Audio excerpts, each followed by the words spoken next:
I got another subscription box. This one is from DailyLook. Have you heard of DailyLook? I hadn't. I saw an advertisement come through on my Instagram and the Reels, and I decided that I would do a little bit of research before I got my first box. So it's interesting, so I went out there on the YouTube community, did a search on subscription boxes, and DailyLook came up, and I was really surprised to see how much negativity surrounded this company and their subscription boxes and their clothing. People were talking about how expensive the clothes were, how cheaply they were made, like things that they received were just not worth the money that they were charging. Lots of different complaints. Hair on the clothes, that's a big one. I just thought, this is interesting. I thought I'd just maybe try it out for myself and see what I thought. They're very similar to other subscription box services. They have a style profile that you go through, so they can kind of get an idea of what you're looking for, like your size, your style, just basically a style quiz. And then they choose the items for you, send them out to you. You get about 4 or 5 days to preview it. The interesting thing is when I received my box, the next day I was supposed to go on vacation. So I just went on the website and said I need more time. They let me choose a date for return. So it was almost like a week and a half out that I was able to keep the box, so that once I returned from vacation, I was able to try everything on and then get it back in a timely manner. So I thought that was helpful. That's kind of a nice feature. So if you do receive a box and something comes up, they will allow you to have extra time. So first up was it's a turtleneck, a long sleeve turtleneck sweater in a size small.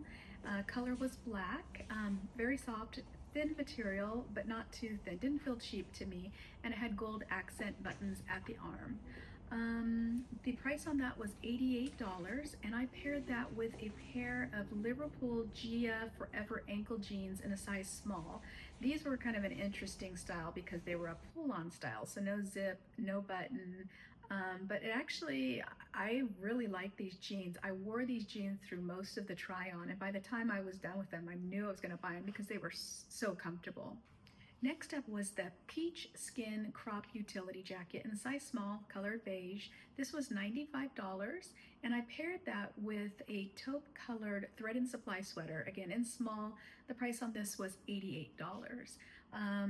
I continued to wear the Liverpool jeans with that outfit, and I like the jacket. I just felt like maybe the jacket was a bit too big. I like fitted clothes right now, and I kind of felt like it was a little bit too balloony. Also, those strings on the bottom, I just didn't know what to do with those. So I think they were to cinch the waist up a bit, but then you had all of this string on the bottom just hanging out. I tried tying it up and stuffing it under, but it just didn't work. Again, I just thought it was a nuisance, so I don't know what the deal was with that.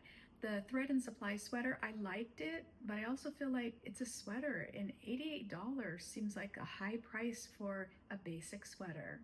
Next was the striped crew neck sweater in small.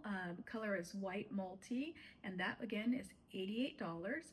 I really like this. I didn't think I was going to like it as much when I pulled it out of the box, but when I put it on, it's nice and fitted. I felt like it looked nice on me, and I really like that one. The other item that I received was a long sleeve knit top in color red. I'm not sure why they said knit top. It's a sweater. It's 100% a sweater, size small. This was $65, and really it's just a basic kind of crew neck sweater. Very soft, very comfortable. I thought it fit nicely. I thought it was very pretty on me, so I did like that. And then the Swiss dot top in small in chocolate. This was a little bit interesting. I think that the style was supposed to be a little oversized. It had elastic waist at the bottom, so that kind of like cinched around you. I don't dislike it, I don't like it. I was pretty neutral about it. What I didn't like was it's just a basic top. Yes, it was cute, but it was $88, so I felt like that was kind of on the high side. The last item in the box was the, let's see here, the short sleeve round neck top, kind of just a t-shirt, a little bit of different styling on the bottom, color olive, size small, and this was $65. I felt like this top was a lot of money for what you're getting. Also, the top was way oversized for me. It kind of felt like pajamas. It was soft. I mean, I could just wear it around the house as a dress, but obviously this t-shirt was too big for me, and definitely not the style that I was going for. What did I end up keeping? I ended up keeping, obviously, the jeans that I spoke about, the turtleneck, the black turtleneck, the red sweater, and the striped sweater. So I ended up with 3 sweaters, a pair of jeans, and the cost for all of that was $352. I feel like that's a pretty good deal for 4 items, especially with the jeans. You know, I spend anywhere between $100 and $200 on quality jeans, and so that was like right in line with what I normally pay. The sweaters, I felt like they were a little bit on the higher side, but I felt like they were pretty good quality. Also, just paying for the convenience of somebody picking out these items and sending them to my door. I feel like you got to factor that into the price. You know, I didn't go out and source these clothes. Somebody did that for me. So I feel like there is some kind of cost that should be associated with that. So I felt like everything was fair. $352 for 4 items, I think, was fairly reasonable. Thanks so much for watching. I sure appreciate it. If you have any feedback for me, feel free to leave me a message in the comment section. I will continue to do style review boxes. I think they're fun. I think it's fun to watch what other people receive and also kind of see how they style things. So if you haven't already subscribed, I would love it if you would consider subscribing to my channel. I appreciate everybody, and I appreciate everybody for watching. Thank you so very much, and until next time, bye-bye.